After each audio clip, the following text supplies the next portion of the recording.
Got a question for you. What if your excuses were a symptom and not a cause of you not achieving your goals?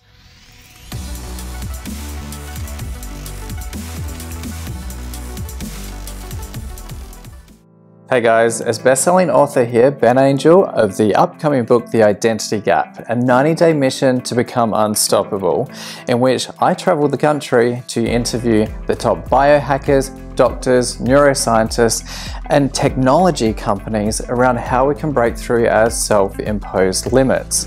And one of the questions that I sought out to answer was this question based on excuses. And part of this 90-day mission, it suddenly occurred to me that maybe excuses are symptoms, not causes.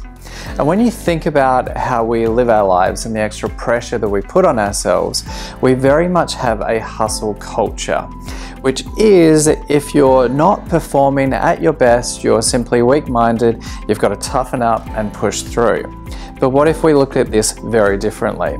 If you take depression, the extreme example of this, and put it on a spectrum from severe to mild. So the mild symptoms might be brain fog, fatigue, tiredness throughout the day, and consistent energy levels, to the more severe symptoms in which you cut off yourself from everyone else, you make a ton of excuses not to interact with other people, and you withdraw from society to a large degree. Now, I've been on both ends of the spectrum, so I can totally relate to it if you're going through it right now. Now, what's interesting about this spectrum is if you go to the doctor exhibiting severe symptoms of depression, you'll get a medical diagnosis and you'll potentially be put on antidepressants.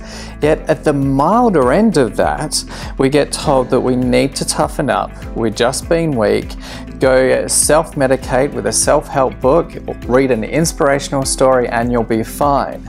The problem with that thinking though is the underlying causes could potentially be the same. One's just amplified and one may just be kicking off at the beginning, which could potentially self-rectify throughout the course of our daily lives, which could occur through a habit or a change in diet, for example. The problem that we're faced with our culture right now is that we look at the psychological, but we fail to look at the biochemical level. I want you to think of it like this. Say, for example, you have a power station. Now, this power station is currently providing enough energy to light up an entire city. But then someone comes along and they want to plug in 10 other cities to this one power station without increasing its capacity. What's going to happen? Well, all of a sudden, all of the systems are going to collapse and the default switch is going to turn on, and it will go back to charging that one city alone, switching off all of the others. Now, what's this got to do with you achieving your goals? Well, we each have an internal setting that triggers off fight or flight, or what I otherwise call is self-preservation mode. If you're trying to reach a particular goal, you're going to require extra energy to achieve that goal above and beyond what you currently already have, because the energy that you currently already have is being expended keeping the current status quo running, i.e. that one city charged for the time being. So if you try and plug in another goal to that same power source, at some point when you run out of willpower, you're going to switch on self-preservation mode without even realizing it, and you're going to default back to your existing settings, which will keep you stuck in your current echo chamber. And here's where it gets interesting.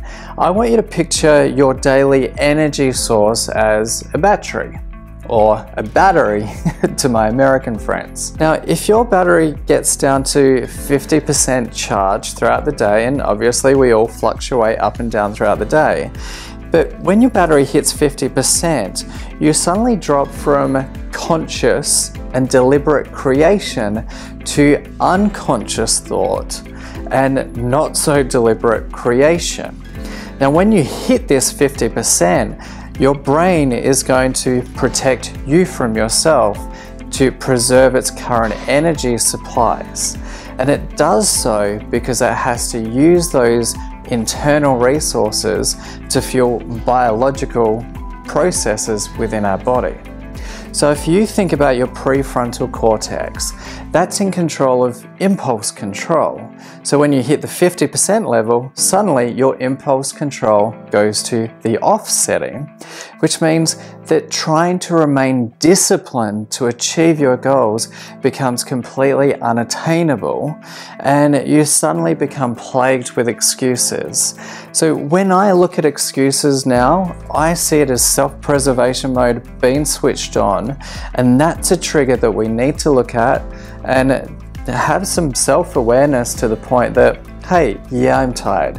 I've maxed out my power supply right now, and my body and my brain is going to put my ass on the couch until I recover. Now, there are obviously different things that you can do to recover when that switch comes on, and that could be taking a 5-minute nap in the afternoon, fueling up with MCT oil, which I'll talk about more in the upcoming weeks, as well as even looking at the ketogenic diet, which is using a completely different power source to fuel ourselves and to also fuel mental clarity throughout the day. So the next time you start making excuses, ask yourself, are you depleted right now, and do you need to take a step back, fuel up before you go on your next mission? In the meantime, be sure to head over to theidentitygap.co and take a quick 60-second quiz in which we're interviewing entrepreneurs from all over the world to find out what their top challenges are,